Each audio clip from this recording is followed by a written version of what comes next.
నమస్తే, నేను అంకిత. ఈరోజు నాతో మాట్లాడడానికి సీనియర్ జర్నలిస్ట్ డివిఎస్ సార్ ఉన్నారు. ఆయనతో మాట్లాడదాం. నమస్తే సార్. నమస్తే అమ్మా. సార్, ఇప్పుడు యూపీలో చూసుకున్నట్లయితే జరిగిన లోక్సభ ఎన్నికల్లో ఓటమి పాలైంది. సో అది అసలు ఎవరు ఊహించలేనిది అని చెప్పవచ్చు. అయితే ఇప్పుడు అక్కడున్న సీఎం యోగి ఏం చేయబోతున్నారు? సో ఈ దెబ్బకి మోడీ విలువెల్లాడుతున్నారు అన్న ఒక టాపిక్ అయితే వచ్చింది. అసలు ఏం జరుగుతుంది సార్? పార్లమెంట్ ఎన్నికల్లో ఉత్తరప్రదేశ్లో బీజేపీ ఈ విధంగా దెబ్బతింటుందనేది కేంద్ర బీజేపీ పెద్దలే డైజెస్ట్ చేసుకోలేని పరిస్థితి. ఇప్పుడు అక్కడ సీఎం యోగి ఆదిత్యనాథ్కి డిప్యూటీ సీఎం యూపీ బీజేపీ అధ్యక్షుడి మధ్య కోల్డ్ వార్ నడుస్తోంది. నిన్న కూడా ఆ డిప్యూటీ సీఎం వచ్చి అక్కడ జేపీ నడ్డాతో భేటీ అయ్యారు.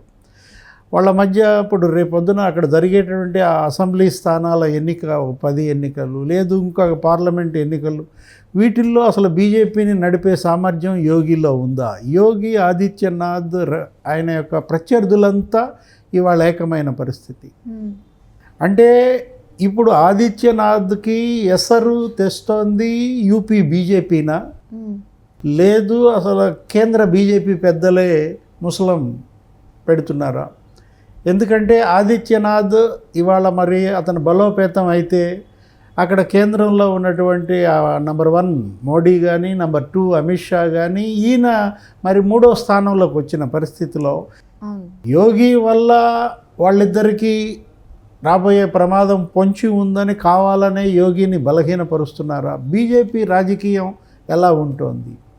ఎందుకంటే మన పార్లమెంట్ ఎన్నికల్లో మరి అనూహ్య పరాజయం మనం చూసాం. యాక్చువల్గా ఉత్తరప్రదేశ్లో ఎవరు గెలిస్తే వాళ్లే కేంద్రంలో ప్రధాని, జాతీయ రాజకీయాల్లో ఆ ప్రభుత్వమే ఏర్పడుతుంది.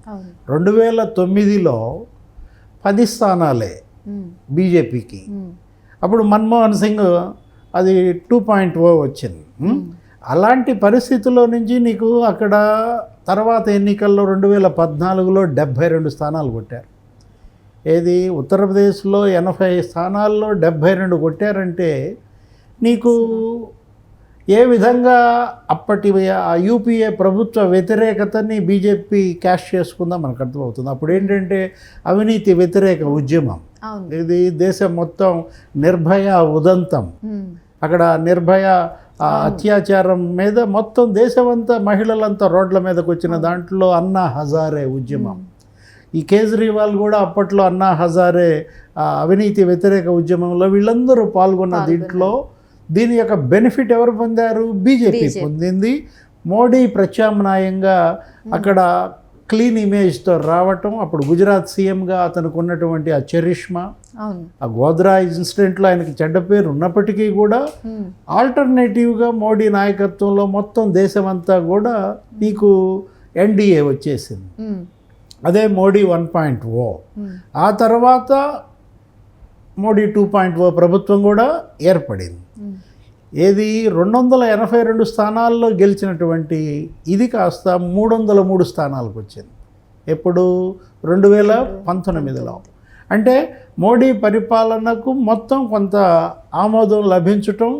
అంతకుముందేమో ఎన్డీఏ గవర్నమెంట్ ఉంటే ఇప్పుడు బీజేపీయే సొంతంగా ప్రభుత్వం ఏర్పాటు చేసే బలం 2019లో వచ్చినప్పుడు ఏం జరిగింది?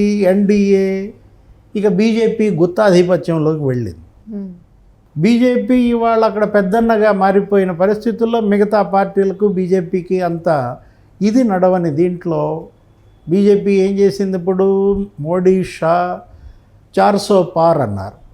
ఏంటి ఈసారి వాళ్ళ లక్ష్యం 303తో ఉన్న బీజేపీని 404 బెంచ్ మార్క్ దాటించాలా. గతంలో ఎప్పుడో రాజీవ్ గాంధీకి వచ్చినటువంటి 404, 542 లోక్సభ సీట్లలో ఆ 85లో వచ్చినటువంటి అతని మెజారిటీని దాటి బీజేపీ రావాలి, కాంగ్రెస్ని చావుదెబ్బ కొట్టాలని వాళ్ళు లక్ష్యంగా పెట్టుకున్నారు. కానీ ఏం జరిగింది? రాహుల్ గాంధీ మరి జోడో యాత్ర క్లిక్ అయింది.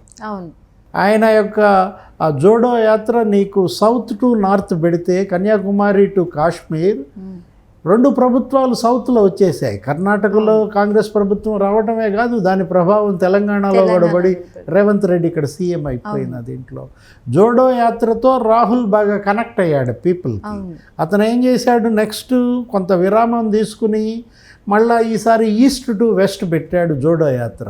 ఏంటి, మణిపూర్ అల్లర్ల నేపథ్యంలో అక్కడ జరిగినటువంటి ఆ ఎస్సీ క్రిస్టియన్స్ మీద చర్చిల దహనం, దారుణమైనటువంటి హింస, ఆ క్రిస్టియన్స్ అంతా కూడా అక్కడ ఇదైన పరిస్థితుల్లో కనీసం మోడీ షా అక్కడికి వెళ్ళకని నేపథ్యంలో అతను తీసుకున్న Jodo Yatra east to west కూడా ఇదే స్థాయిలో క్లిక్ అయి ఉన్నట్టయితే ఇవాళ ఈ ప్రభుత్వం ఉండేది కాదు, మళ్ళా మోడీ 3.0 ఏర్పడేది కాదు.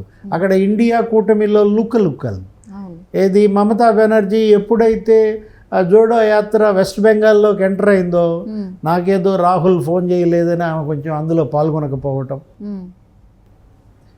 పశ్చిమ బెంగాల్లో ఇవాళ ఆశించిన ఫలితాలు రాలేదంటే ఇండియా కూటమికి అక్కడ మమతా బెనర్జీ వెనకడుగు.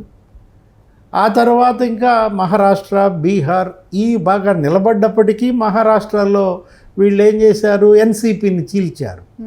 శరద్ పవార్ నుంచి అజిత్ పవార్ని వేరు చేశారు. ఏదో ఒక రకంగా ఇండియా కూటమి బీటలు ఇలా చేయాలని మోడీ షా వాళ్ళ యొక్క గేమ్ ప్లాన్ కొంతమేర సక్సెస్ అయింది. కానీ ఇండియా కూటమిని ఇతర రాష్ట్రాల్లో కొంతమేర అడ్డుకట్ట వేయగలిగారు, కానీ వాళ్ళ యొక్క సొంత రాష్ట్రం ఉత్తరప్రదేశ్లో వేయలేకపోయారు.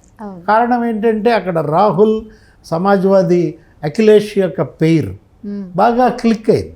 కాంగ్రెస్ పార్టీ తగ్గింది, సమాజ్వాదీ పార్టీకి ఇవ్వాల్సిన గౌరవం ఇచ్చిన నేపథ్యంలో అక్కడ సమాజ్వాదీ పార్టీ మళ్ళా రాహుల్ గాంధీ, అఖిలేష్, ఆ తర్వాత ప్రియాంక వీళ్ళందరూ కూడా సోనియా ప్రజలు బాగా రిసీవ్ చేసుకున్న దీంట్లో కాంగ్రెస్ మేనిఫెస్టో బలంగా ప్రజల్లోకి వెళ్ళింది.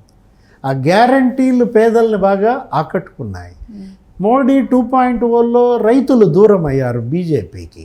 ఆ 3 వ్యవసాయ చట్టాలు తీసుకురావటం, హర్యానా, పంజాబ్ అక్కడ రైతులంతా ఢిల్లీని ముట్టడించటం, అక్కడ ఫైరింగ్ దాకా వెళ్ళటం, కొన్ని రోజుల పాటు వాళ్ళు చేస్తున్న ఆందోళన రైతుల్లో బీజేపీ వ్యతిరేకతని పెంచిన దీంట్లో. మరోవైపు ఉత్తరప్రదేశ్ సీఎంగా యోగి ఆదిత్యనాథ్ దుడుకుతనం ఏంటి, డబుల్ ఇంజిన్ సర్కార్ అంటూ అతను ఒక బుల్డోజర్ సర్కార్గా మారిన నేపథ్యం. అక్కడ అందరి ఇళ్ళు కూల్చేసేయటం, ఏదో రౌడీ షీటర్లు ఇళ్ళు కూల్చేయటం, వాళ్ళ ఆస్తులు ప్రభుత్వ స్వాధీనం చేయటం, ఇలాంటి చర్యల ద్వారా తనేదో తన ప్రభుత్వం ఏదో అన్ని వర్గాలకి కనెక్ట్ అవుతాడని ఊహిస్తే అది కాస్త హిందుత్వ ఇదిగా మారి యోగి ఆదిత్యనాథ్ బలహీన వర్గాలకి ప్రత్యేకించి ఈ ఎస్సీ, ఎస్టీ, ముస్లిమ్స్కి దూరం అవ్వడం, రైతులకు దూరం అవ్వటం, ఉద్యోగ వర్గాలకు దూరం అవ్వడం, ఫలితంగా ఏం జరిగింది, పార్లమెంట్ ఎన్నికల్లో బీజేపీ ఒక్కసారిగా డౌన్ఫాల్. 10 సీట్ల నుంచి 72 సీట్లకు వెళ్ళి 72 సీట్ల నుంచి 64 సీట్లకి 2019లో పరిమితమై ఒక్కసారిగా 2024లో నీకు మరి 30 స్థానాలకు పడిపోయిందంటే, 44 స్థానాల్లో ఇండియా కూటమి గెలిచిందంటే కేంద్ర మంత్రులే 7 ఓడిపోయారు ఉత్తరప్రదేశ్లో, రాష్ట్ర మంత్రులు 2 ఓడిపోయారు. అసలు సిట్టింగ్ ఎంపీలు బీజేపీ 27 మంది ఓడిపోయారంటే ఇప్పుడు ఆ రాష్ట్రంలో బీజేపీ పట్టు గనక కోల్పోయినట్లయితే ఏమాత్రం కేంద్ర బీజేపీ పెద్దలు ఉత్తరప్రదేశ్ బీజేపీ పట్ల ఉదాసీనంగా ఉంటే ఇప్పుడు అక్కడ అఖిలేష్, రాహుల్, ప్రియాంక వాళ్ళ యొక్క గ్లో మనం చూస్తున్నాం. ఏంటి, అమేథీలో రాహుల్ గాంధీ గెలిచారు. ఇంతకుముందు అమేథీలో రాహుల్ గాంధీ ఓడిపోతే వయనాడు కాపాడింది. అలాంటిది మళ్ళా అమేథీలో ఆయన గెలుపు మరి బీజేపీకి ఒక డెత్ బ్లో. అదే కాదు, అక్కడ అయోధ్యలో ఓటమి, ఎక్కడైతే వీళ్ళు రామాలయం కట్టారో ఆ రామాలయం నినాదంతో వెళ్ళారో అలాంటి చోటే మరి ఓటమి పాలవ్వటం. బీజేపీకి దెబ్బ మీద దెబ్బ ఎలా తగిలాయంటే మరోవైపు వారణాసిలో మోడీ మెజారిటీ సగానికి తగ్గిపోవటం.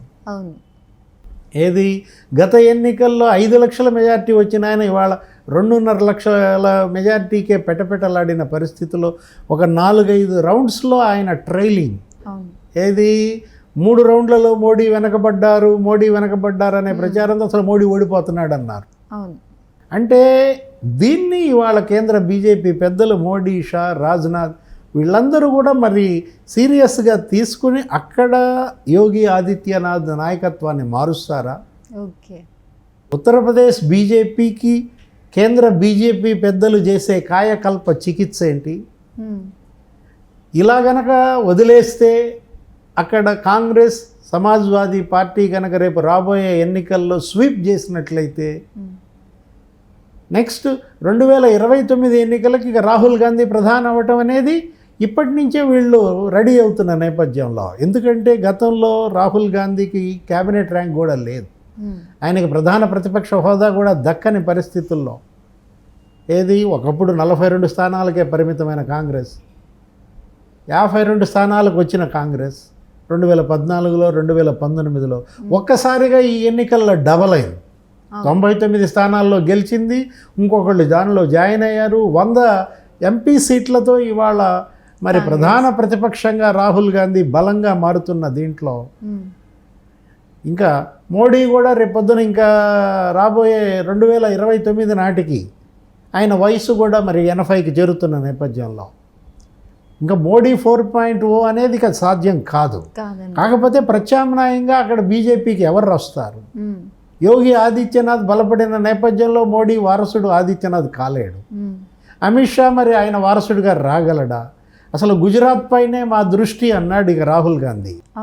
అంటే ఏంటి నెక్స్ట్ టార్గెట్? కాంగ్రెస్ పార్టీ గుజరాత్లో ఎలా బలపడాలి అంటే సొంత రాష్ట్రంలోనే మోడీ షాలని చావుదెబ్బ కొట్టే దిశగా రాహుల్ ప్లాన్ నడుస్తున్నప్పుడు ఎలా ఈ 5 ఏళ్లలో రాహుల్ వేవ్కి బీజేపీ అడ్డుకట్ట వేస్తుంది? మనం చూసాం మొన్న ఉప ఎన్నికల్లో కూడా మరి ప్రియాంక నామినేషన్ వేస్తోంది. ఏది ఇప్పుడు ప్రియాంక కనుక అక్కడ బై ఎలక్షన్లో మళ్ళీ ఆమెనేదో 7 లక్షల మెజార్టీతో గెలిపించాలనేది వాళ్ళు టార్గెట్ పెట్టుకున్నారు. అంటే అటు రాహుల్, ఇటు ప్రియాంక, మరోవైపు అఖిలేష్ యాదవ్, ఈ వాతావరణం అంతా చూసినప్పుడు ఈ సానుకూలత నేపథ్యంలో ఎవరినైతే కేసులతో కట్టడి చేసి బ్లాక్మెయిల్ చేసి తొక్కేశారో వాళ్ళంతా కూడా గనక ఇప్పుడు బీజేపీని వదిలేసుకుని ఇప్పుడు వాళ్ళంతా కూడా గనక కాంగ్రెస్ నేతృత్వంలో ఇండియా కూటమికి గనక జత అయితే బీజేపీ ఇక 2029లో ఆశలు వదిలేసుకోవాల్సిందే. Okay, thank you so much sir. నమస్తే.